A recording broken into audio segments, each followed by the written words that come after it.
Le vent d'hiver traversait Dry Creek Station comme une lame, soulevant la poussière gelée sur la rue principale. La nuit avait déjà avalé les collines autour du village, ne laissant qu'une lueur pâle au-dessus de l'horizon, là où le soleil avait disparu. Les lanternes accrochées aux façades des bâtiments oscillaient au rythme des bourrasques, projetant des ombres longues et tremblantes sur les planches usées du trottoir. Étienne Morel descendit de cheval devant le saloon du coin, une baraque de bois fatigué surmontée d'une enseigne grinçante, The Silver Coyote. Son manteau était couvert de poussière, son chapeau tiré bas sur son front. Il avait ce pas mesuré des hommes qui avaient trop marché, trop vu, et qui ne se faisaient plus d'illusions. Il posa une main sur l'encolure de sa monture, la tapota doucement, puis attacha les rênes à un poteau. L'intérieur du saloon était saturé de fumée, de chaleur lourde et d'odeur de whisky bon marché. Les voix des hommes se mêlaient en un murmure épais, entrecoupé de rires brusques, de jurons et du claquement sec des cartes sur les tables. Un vieux piano silencieux dormait dans un coin, couvert de verre vide. On entendait le frottement de bottes, le cliquetis de pièces, le léger gémissement d'une chaise qu'on tirait. Étienne entra sans se presser. Quelques têtes se tournèrent vers lui, puis se détournèrent aussitôt. Juste un étranger de plus. Il ôta son chapeau, secoua la poussière de ses épaules et balaya la salle du regard. Un barman massif essuyait un verre avec un torchon gris de fatigue. 3 hommes jouaient aux cartes, l'un avec un cigare collé à la lèvre, la cendre prête à tomber à tout moment. Personne ne s'intéressait vraiment à lui, et c'était très bien ainsi. Il choisit une table dans un coin, près du mur, le dos protégé. Il posa son chapeau à côté de lui et s'assit avec un soupir discret. Tout ce qu'il voulait, c'était un repas chaud, un peu de silence, et quelques heures à oublier la route et ses souvenirs. Sa main se dirigea vers sa poche pour prendre sa bourse. C'est à ce moment-là qu'il le vit. Dans l'embrasure de la porte, un petit corps immobile, comme figé entre dehors et dedans. Un garçon, 6 ou 7 ans tout au plus, pieds nus, les chevilles bleuies par le froid. Sa chemise trop grande tombait d'une épaule, déchirée au col.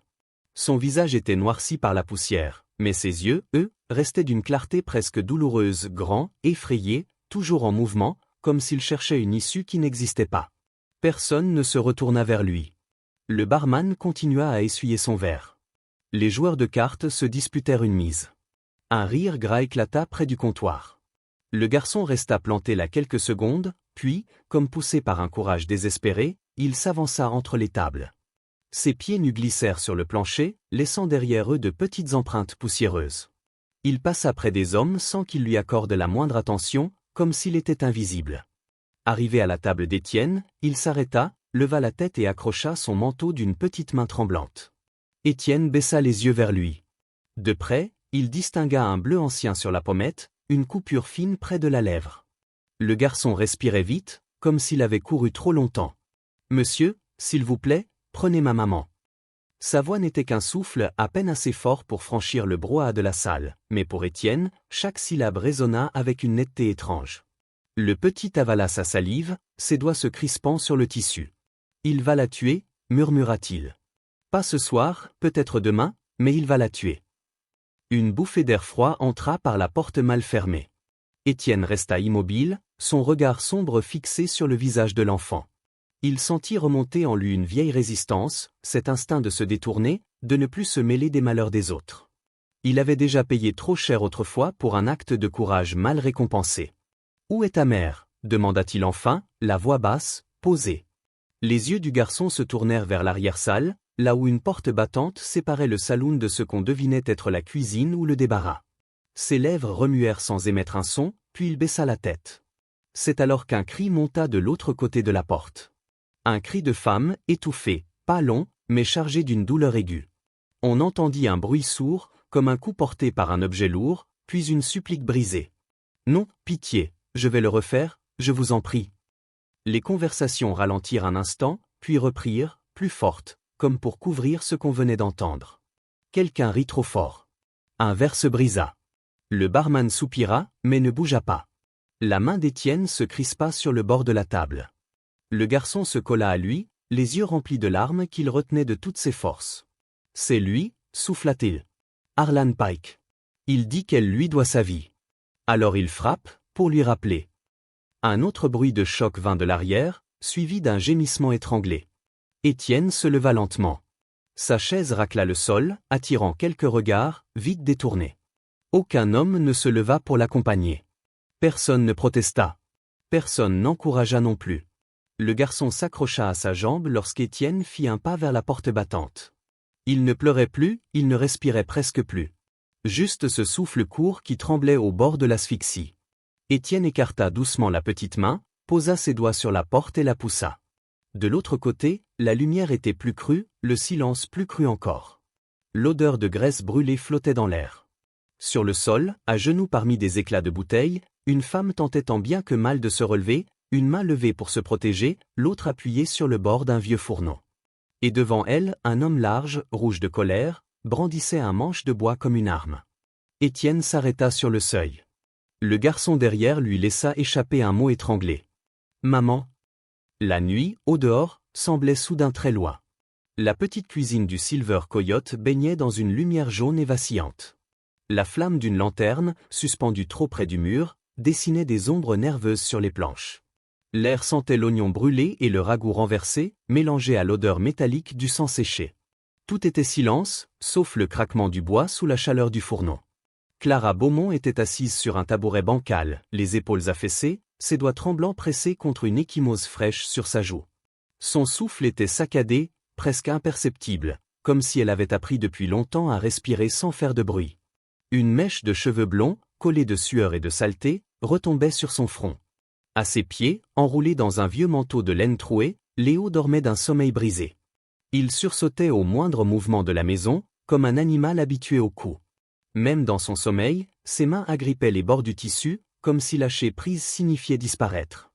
Étienne resta d'abord dans l'ombre du cadre de porte, observant la scène sans dire un mot. La femme leva les yeux en entendant un plancher grincer.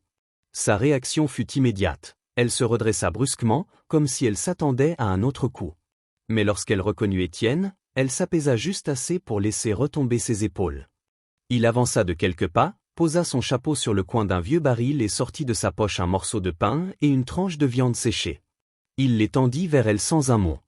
Clara hésita. Le réflexe de refuser, de se méfier, de s'écarter, était inscrit dans ses gestes.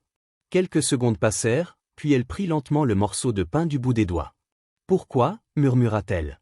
Sa voix était rauque, chargée d'une fatigue qui ressemblait à de la honte. Étienne haussa légèrement les épaules. « J'ai mangé sur la route. Je n'ai pas faim. » Elle ne répondit pas. Elle rompit un petit morceau de la viande et le glissa sous la couverture, près des mains de Léo. Le garçon, sans ouvrir les yeux, porta machinalement la nourriture à sa bouche.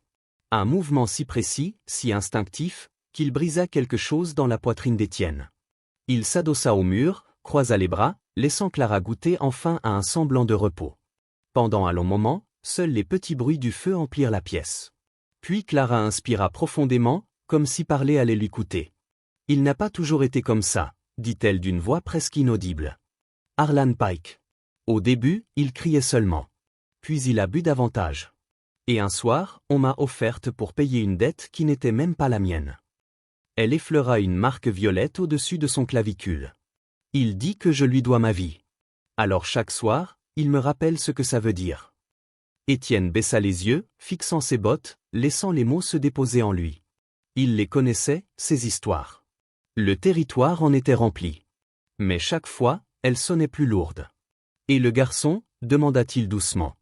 Elle regarda Léo comme si elle avait oublié qu'elle avait le droit de le regarder avec tendresse. « Il n'a que moi. Son père est mort avant même qu'il sache marcher. Je voulais partir, 2 fois, mais on m'a ramené. Et chaque tentative a coûté quelque chose. Un morceau de moi. » Elle passa une main sur sa joue meurtrie. « Je ne vous demande pas de nous sauver. Je sais ce que cela coûte à un homme de se mêler des affaires d'un autre. Je l'ai vu. » Étienne hocha la tête, son regard se durcissant, non contre elle, mais contre des souvenirs qui ne la concernaient pas. « Je vous demande seulement. » Elle s'interrompit, sa voix se brisant. « Prenez Léo. Prenez-le loin d'ici. Loin de lui. Si je reste, ce n'est pas grave. Mais lui, s'il continue de vivre sous ce toit, il deviendra comme Pike. Ou il mourra. » Le silence se fit plus lourd encore. Étienne inspira lentement, cherchant une réponse qui n'existait pas. « Je ne vole pas l'enfant d'un homme, » répondit-il enfin. Un sourire amer lui échappa. « Un homme ? Cet homme ? Il ne m'a jamais épousé. Je suis un objet, pas une épouse. Une dette, pas une femme. Léo n'est pas son fils. Il n'est rien pour lui. Rien. Étienne détourna le regard. Cette vérité était trop claire, trop nue. Léo remua soudain, ouvrant les yeux. Il se redressa et se glissa dans les bras de sa mère, enfouissant sa tête dans son cou. Clara ferma les yeux et posa une main protectrice sur son dos, ce geste instinctif d'une mère prête à se brûler pour lui. Étienne observa la scène longtemps, un pli dur se formant sur son front. Puis il fit un pas en arrière, ramassa son chapeau et s'apprêta à partir. Clara ne le retint pas. Elle savait que rien ne se brise plus silencieusement qu'une demande d'aide. Une fois dehors, le froid gifla son visage. Le vent sifflait entre les maisons comme une plainte ancienne. Étienne marcha jusqu'au bout du porche, mais ses pas ralentirent, puis s'arrêtèrent. Derrière lui, au travers des planches, il entendit Léo murmurer un sanglot étouffé. Pas un cri. Pas un appel. Un sanglot qu'un enfant ne laisse sortir que lorsqu'il a perdu l'espoir qu'on l'entende. Étienne serra la mâchoire. Ce n'était plus seulement l'histoire d'une femme battue. C'était l'histoire d'un enfant qui avait déjà trop attendu. La lune se levait lentement au-dessus des toits de DRY Creek Station, blanche et froide comme une pièce oubliée sur une table de jeu. Le vent soufflait par rafales, soulevant des tourbillons de poussière qui filaient entre les maisons. Le village semblait dormir, mais ce n'était qu'une illusion. Dans l'air, quelque chose vibrait, une tension muette, prête à se rompre au moindre pas. Étienne attendait derrière l'écurie principale, caché dans l'ombre d'un mur. Son cheval piaffait doucement, nerveux comme s'il sentait ce qui allait venir. Étienne passa une main sur sa crinière pour le calmer. Ses yeux restaient tournés vers l'arrière-cour du Silver Coyote, là où la porte de service donnait sur une allée étroite. Il avait passé la journée à observer. Pike buvait tôt, criait tard et ne fermait jamais à clé. Ces hommes étaient bruyants, surtout après minuit. Ils riaient trop fort, buvaient trop vite, se croyaient invincibles. Tout cela, Étienne l'avait vu. Tout cela, il comptait dessus. Un bruit imperceptible fit vibrer l'air, la porte arrière venait de s'entr'ouvrir. Clara apparaissait dans l'ombre, tenant Léo contre elle, enveloppée dans une couverture râpée. Elle tremblait des pieds à la tête. Étienne fit un signe bref. Elle quitta le seuil à pas rapides, silencieux, comme si le sol pouvait s'ouvrir sous elle. Lorsqu'elle arriva à sa hauteur, elle ne parla pas. Elle ne pouvait pas. Les mots seraient trop fragiles, trop bruyants, trop dangereux. Étienne l'aida à hisser Léo sur la selle, le plaçant devant elle pour qu'elle puisse l'entourer de ses bras. Le garçon grelottait. Sa tête se colla instinctivement contre la poitrine de sa mère. Étienne recula de quelques pas, prit une poignée de paille qu'il avait déjà disposée sur le sol et traça une ligne irrégulière jusqu'à un petit abri derrière lequel Pike stockait le fourrage. Il sortit ensuite une petite fiole d'huile qu'il avait récupérée dans les cuisines. Il en versa sur la paille, prenant soin d'en imprégner les mèches de foin les plus sèches. Ce n'était pas un incendie pour détruire. C'était un incendie pour détourner. Il sortit une boîte d'allumettes, en frotta une contre le bois. La flamme se leva, jaune, minuscule, puis il la laissa tomber sur la paille. En quelques secondes, la ligne s'enflamma. Le feu se propagea dans un bruissement affamé, comme si la nuit elle-même respirait. Il prit l'angle du bâtiment, se glissa sous la porte mal fermée et s'éleva d'un coup, illuminant l'abri d'une lueur rouge vif. Un cri éclata dans le saloon. Puis un autre. Des pas précipités. Des voix alcoolisées, soudain paniquées. Feu! Au diable, ça brûle! Étienne ne perdit pas de temps. Il attrapa les rênes, sauta sur sa selle et poussa d'un coup de talon. Le cheval s'élança, arrachant Clara de son immobilité. Ils filèrent dans l'ombre, longeant les maisons, zigzagant entre les tonneaux, les arbres, les clôtures. Derrière eux, le chaos éclata. Des silhouettes couraient dans tous les sens, se bousculant pour aller chercher de l'eau. Pike hurla des ordres que personne ne suivait, ivre de rage et de confusion. Un coup de feu partit dans la nuit, mal dirigé, perdu dans le tumulte. Clara se cramponnait à Étienne, une main autour de Léo, l'autre accrochée à la selle. Le vent gelé leur fouettait le visage. La lune éclairait par moments les plaines désertiques, révélant l'étendue immense et silencieuse devant eux. Ils traversèrent la voie ferrée abandonnée, puis plongèrent dans un ravin étroit bordé de rochers. Les sabots frappaient la terre sèche, soulevant un nuage de poussière. Clara se pencha en avant. « Est-ce qu'ils nous suivent ?»« Pas encore, » répondit Étienne sans se retourner. « Mais ils finiront par comprendre. » Ils débouchèrent sur un plateau balayé par le vent. De là, DRY Creek semblait minuscule, noyé dans les ombres, sauf pour une lueur orangée qui montait derrière les toits. Le feu avait pris plus vite que prévu. Étienne serra les dents. Il n'aimait pas le feu. Il n'aimait pas provoquer la peur. Mais sans cela, il n'aurait eu aucune chance. Accrochez-vous, dit-il. Ils continuèrent jusque dans la vallée, jusqu'à ce que les cris ne soient plus que des échos lointains. Puis, seulement alors, Étienne ralentit, laissant son cheval marcher. Clara, encore secouée, serra Léo contre elle. L'enfant dormait à moitié, son visage enfoui contre sa mère, trop fatigué pour pleurer. La nuit autour d'eux redevenait silencieuse. Mais aucun des trois ne croyait à la paix. Ceux qu'ils avaient fuis finiraient par les suivre. La forêt se refermait autour d'eux comme un manteau sombre. Les pins dominaient le paysage, où et immobile, murmurant seulement lorsque le vent glissait entre leurs aiguilles. Étienne avait choisi un endroit abrité, une clairière étroite, entourée de rochers et d'ombres. Il n'y avait pas de chemin visible, rien qui puisse trahir leur présence. Ici, la nuit semblait plus dense, plus profonde, mais aussi plus protectrice. Il descendit de cheval le premier, les muscles raides, le sang encore lourd de l'effort. Clara suivit, serrant Léo contre elle, comme si la moindre distance pouvait permettre à la nuit de le lui arracher. L'enfant dormait depuis quelques minutes seulement, effondré par la peur et la fuite, son petit visage froissé de fatigue. Étienne fit signe à Clara de s'asseoir près du rocher plat qui bordait la clairière. Il rassembla quelques branches sèches, les cassa en tronçons courts et alluma un feu minuscule, suffisant pour leur réchauffer les mains sans attirer les regards. Les flammes dansaient faiblement, dessinant sur le sol des lignes ondulées qui semblaient respirer avec eux. Clara y posa Léo, enveloppé dans la couverture. Elle l'embrassa doucement sur le front, puis resta un moment à observer son visage, comme pour vérifier qu'il était vraiment là, réellement vivant. Étienne remarqua la façon dont ses doigts tremblaient encore. « Vous êtes blessé ?» demanda-t-il en s'agenouillant près d'elle. Elle secoua la tête. « Non, ce n'est rien. » Mais lorsqu'elle bougea le bras, elle grimaça. Étienne attrapa doucement son poignet. Sous la manche, la peau était marquée d'une longue traînée rouge et d'une ecchymose encore fraîche. « Laissez-moi voir. » Elle hésita, puis lui tendit la main. Étienne fouilla dans sa besace et en sortit un chiffon propre, qu'il imbiba d'eau. Il nettoya lentement la blessure, sans se presser, avec une patience presque silencieuse. Clara suivait ses gestes du regard, étonnée de cette douceur qu'elle ne connaissait plus. « Vous avez déjà soigné beaucoup de gens ?» demanda-t-elle. Il secoua la tête. « Pas autant que j'aurais dû. » Ces mots tombèrent dans l'air comme un secret qu'il ne voulait pas murer. Clara comprit qu'il parlait d'un passé qu'il n'avait pas choisi de partager. Elle détourna les yeux, respectant son silence. Un long moment passa. Le feu crépitait à peine. Léo respirait d'un souffle régulier. La forêt, elle, restait immobile. Puis Clara releva légèrement la tête. « J'ai essayé de partir, vous savez, bien avant aujourd'hui. » Sa voix n'était plus qu'un murmure. 3 fois. Et chaque fois, je me suis dit que ce serait la dernière. Étienne resta immobile, l'écoutant sans l'interrompre. La première fois, Léo était bébé. Je me suis dit qu'il ne comprendrait pas, que mourir ensemble serait moins cruel que vivre là-bas. Mais quand j'ai pris le couteau, il a ouvert les yeux et m'a regardé comme si j'étais tout ce qu'il avait. Je n'ai pas pu. Elle essuya une larme du revers de la main. La deuxième fois, j'ai couru vers la rivière. L'eau était glacée. Je me suis dit qu'elle ferait le reste. Mais Pike m'a rattrapé.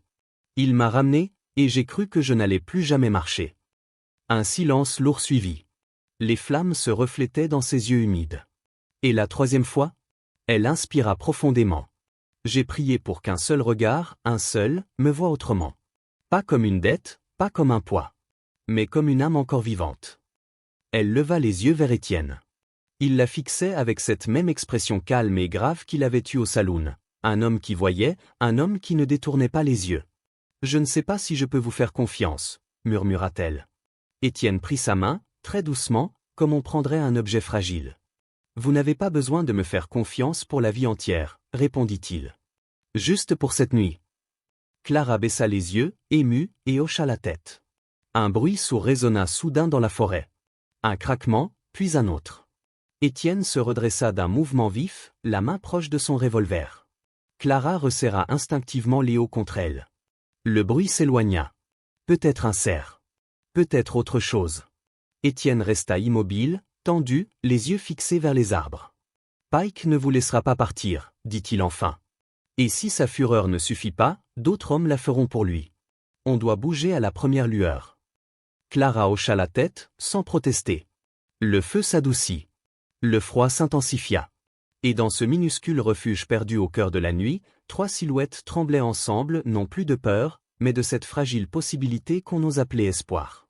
L'aube n'était qu'une ligne pâle derrière les montagnes lorsqu'ils reprirent la route. La forêt s'étendait devant eux, froide, immobile, encore humide de la nuit. Étienne conduisait le cheval d'un pas volontairement irrégulier, laissant de fausses traces, retournant parfois sur ses propres pas pour brouiller leur piste. Clara et Léo, enveloppés sous la même couverture, se tenaient serrés l'un contre l'autre. Depuis 2 jours, Étienne sentait une présence derrière eux. Pas un bruit clair, pas un signe précis, juste une tension dans l'air, l'instinct d'un homme qui avait vécu trop longtemps à la frontière entre la vie et la mort. Par moments, il s'arrêtait, écoutait. Rien que le vent, le froissement des branches, un oiseau solitaire. Mais il savait. Quelqu'un les suivait. Au 3e soir, ils atteignirent un plateau rocheux strié de crevasses et de buissons secs. Le soleil coulait lentement derrière les collines, jetant des ombres démesurées. Étienne décida qu'il devait traverser le plateau avant la nuit complète. Encore un peu, murmura-t-il à Clara. Elle hocha la tête, tenant Léo par la taille. Le garçon, courageux malgré la peur, observait le paysage avec des yeux grands et sombres. Ils avancèrent sur les pierres plates, les sabots du cheval claquant doucement. L'air devint plus lourd, presque étouffant. Étienne fronça les sourcils. C'est alors que ce fut le silence absolu. Pas un souffle de vent. Pas un oiseau. Pas même le frottement d'insectes. Étienne s'immobilisa. Puis un sifflement sec, déchirant l'air. Le coup partit. Étienne sentit un choc brutal lui exploser l'épaule. Il fut projeté en arrière et tomba au sol dans un souffle coupé, la douleur brûlante irradiant dans tout son flanc. Clara cria son nom. Léo se plaqua contre elle, les mains sur les oreilles. Étienne tenta de rouler sur le côté. Son revolver glissa hors de sa portée. Une silhouette apparut entre 2 rochers, avançant d'un pas calculé, précis. Un manteau long, un chapeau sombre, un sourire tordu. Jonas Creed. Eh bien, dit-il d'une voix traînante, presque amusée. Si ce n'est pas Étienne Morel en train de saigner comme un lapin. Clara se mit devant Léo, les bras écartés. Jonas posa les yeux sur elle, intrigué, puis sur Étienne, au sol. J'aurais dû parier que tu finirais par te mêler des affaires d'une autre femme, ajouta-t-il. Tu n'apprends donc jamais? Étienne serra les dents, tentant de se redresser. Laisse-les partir, Jonas. Jonas éclata de rire. Je suis payé justement pour ne laisser partir personne. Pike a mis une belle somme sur ta tête et sur la sienne. Les 2 morts, c'est encore mieux. Clara tremblait, la main crispée sur l'épaule de Léo. Son regard glissa vers le revolver tombé à 1 mètre d'Étienne. Jonas remarqua le mouvement, et son sourire s'élargit. Vas-y, ma belle. Essaie. Son ton suintait la provocation. Montre-moi ce que vaut une femme désespérée. Étienne força une respiration. Clara, ne fais rien. Tant que tu tires pas, il hésitera. Elle secoua la tête, ses yeux emplis d'une terreur qu'elle refusait de laisser gagner. Elle fit un pas, puis un autre, se baissa d'un geste brusque, attrapa le revolver. Ses mains tremblaient si fort qu'on aurait cru sentir la vibration dans l'air. Jonas leva son arme. Un pas de plus, et je... Clara tira. Le coup résonna dans la vallée comme un éclair fendu. Jonas fut projeté en arrière, touché à l'épaule. Son revolver glissa de sa main, tomba dans la poussière. Il poussa un cri rauque, un cri qui n'avait rien d'humain, puis tenta de ramper vers son cheval. Ne t'approche pas, hurla-t-il en voyant Clara s'avancer. Elle restait immobile, les bras encore tendus, le souffle court, comme si elle ne comprenait pas ce qu'elle venait de faire. Le revolver tomba de ses mains. Étienne, pâle de douleur, réussit à s'asseoir contre un rocher. Clara accourut, appuyant sa main sur la blessure de son épaule. « Vous perdez trop de sang ?» Il la regarda longuement. « Vous m'avez sauvé. » Elle secoua la tête. « J'ai sauvé Léo. C'est tout. » Un faible sourire déforma les lèvres d'Étienne. « C'est la même chose. » Jonas, haletant, monta sur son cheval d'un bras, comprenant qu'il ne gagnerait rien de plus ce soir. Avant de s'enfuir dans les rochers, il lança. « Vous ne tiendrez pas longtemps ?» Puis il disparut entre les ombres. Clara fixa l'endroit où il avait disparu, la respiration tremblante. Léo accourut vers elle, se jetant dans ses bras. Elle l'embrassa frénétiquement, comme pour s'assurer qu'il existait toujours. Étienne ferma les yeux une seconde, rassemblant ses forces. La nuit tombait sur eux, lourde, menaçante. Mais à cet instant précis, une vérité s'imposait dans l'air glacé. Clara venait de choisir la vie. La sienne, celle de Léo, et celle d'Étienne. Le soleil descendait lentement derrière les collines couvertes de pins lorsque Montclair Spring apparut enfin au bout du chemin. Après des jours de marche prudente, de nuits à veiller près de rochers, et d'heures à panser la blessure d'Étienne, ce petit village semblait presque irréel. Quelques maisons de bois entouraient un grand arbre au tronc noueux. Une rivière claire serpentait entre les herbes hautes. Rien ici ne ressemblait à DRY Creek Station. Rien n'avait la couleur de la peur. Clara se tenait à côté du cheval, Léo dans les bras. Le garçon observait les lieux avec une curiosité timide, ses yeux grands ouverts. Étienne, pâle mais debout, avançait d'un pas lent. Il avait perdu du sang, beaucoup, mais la balle n'avait pas touché d'organe. Clara avait veillé chaque nuit, changeant les bandages, murmurant des paroles qu'elle n'aurait jamais dites à voix haute avant. Les habitants de Montclair Spring les regardèrent passer avec une gentillesse silencieuse. Pas de questions intrusives, pas de regards méfiants. Ici, les étrangers n'étaient pas des intrus, seulement des voyageurs qui avaient besoin de repos. Le maréchal ferrant du village, un homme large au sourire doux, proposa spontanément à Étienne de travailler avec lui lorsqu'il serait remis. Les mains calmes comme les vôtres sont rares, dit-il. Étienne accepta avec gratitude, trop épuisé pour protester. Un ancien hangar à outils, laissé sur un terrain bordant la rivière, fut offert pour quelques pièces. Étienne, malgré son épaule encore fragile, commença à réparer les planches, à redresser les poutres, à remettre les fenêtres en place. Clara balayait, nettoyait, étendait des draps au soleil. Léo courait dans la cour, lançant des cailloux dans l'eau. Petit à petit, un foyer se forma. Les premiers jours, Clara se montrait réservée, presque invisible lorsqu'elle traversait le marché. Mais une vieille femme, au visage rond et bienveillant, goûta une confiture qu'elle avait faite à partir des fruits sauvages trouvés au bord de la rivière. « Vous devriez en vendre, ma belle, » lui dit-elle. Le lendemain, Clara avait déjà des clientes qui attendaient devant sa petite table. Chaque progrès était minuscule, mais chacun pesait lourd. Léo qui riait pour la première fois depuis longtemps, Étienne qui reprenait des forces, Clara qui redressait progressivement la tête lorsqu'elle marchait dans la rue. Un après-midi, alors qu'Étienne martelait un fer dans la nouvelle petite forge, un voyageur de passage s'arrêta. Ses vêtements portaient la poussière de plusieurs jours de route. « Vous avez entendu les nouvelles » demanda-t-il. « Harlan Pike. Mort à Elk Ridge. Il a frappé la mauvaise personne. 2 balles dans l'estomac. » Étienne resta silencieux. Puis il demanda simplement, « Quelqu'un l'a pleuré ?» Le voyageur secoua la tête. « On a même dû payer un homme pour creuser la tombe. » Lorsque Clara apprit la nouvelle, elle resta figée quelques secondes. Puis elle inspira profondément. « Ce n'est pas de la justice, » murmura-t-elle. Étienne s'approcha. « Alors qu'est-ce que c'est ?» Elle releva les yeux. « De la liberté. Rien d'autre. » Le soir même, ils allumèrent un feu dans la petite cheminée de leur cabane. La pièce sentait le bois neuf et la soupe chaude. Léo dessinait sur une planchette avec un morceau de charbon. Il se leva soudain, fouilla dans une boîte près du lit et sortit un vieux chiffon, usé, taché de sang séché. Celui qu'Étienne avait utilisé pour bander la main de sa mère. Il le suspendit au mur, juste au-dessus du petit croquis qu'un marchand ambulant avait fait 2-3. Clara porta une main à sa bouche. Étienne baissa la tête, ému malgré lui. Léo les regarda et dit d'une voix douce, « Ici, c'est chez nous maintenant, hein ?» Clara s'assit près du feu. Étienne s'installa à côté d'elle. Le silence qui suivit n'avait rien d'inconfortable.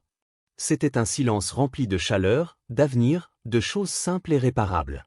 Dehors, la vallée s'étendait, paisible, les fleurs sauvages ondulant dans la brise du soir.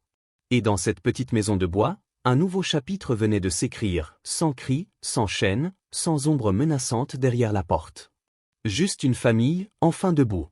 Si cette histoire vous a touché, pensez à aimer, partager et vous abonner pour d'autres récits inoubliables du Far West.